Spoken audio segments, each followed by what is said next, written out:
In this evening's edition of A Ray of Hope, the story of how a school became a village for a student migrant. As Cuban Morgan reports, that student graduated as one of the school's top students. And your inspiring poem about being responsible for ourselves. Giving the vote of thanks at the St. Teresa Preparatory School in St. Andrew was a major accomplishment for Kelly Aisha Escalona Ferreira.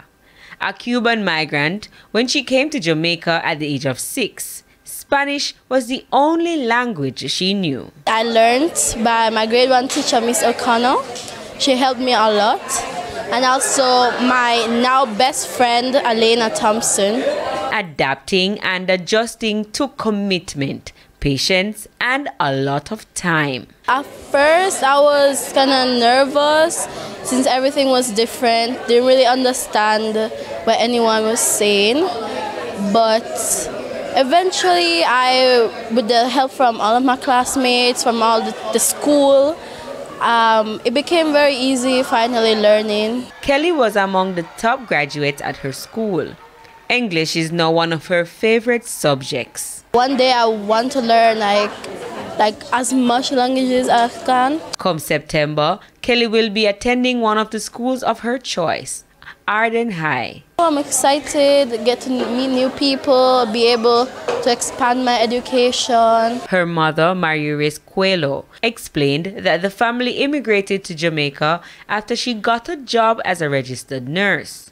She was brought to tears as she recalled how helpful the teachers were as her daughter settled in her new environment when other schools rejected her. She told me after 6 years, just now when she is now in 6th grade, she was trying to do one speech and she wrote something like she don't know how to tell the teacher she want to go to the bathroom and she want to eat, and she's very grateful in this moment. Her mother left her country to work in our country, so the onus was on us to accommodate Kelly. Principal Cecile Palmer says inclusivity is one of the school's many tenets. Although it would have been a challenge for us, we took to the task. Kelly's first grade teacher, Antoinette O'Connor, says although she didn't know Spanish at the time, there were other ways to communicate. I touch stuff, I speak closely to her. It's just sometimes for the teacher to make up her mind and put the effort in what she's doing.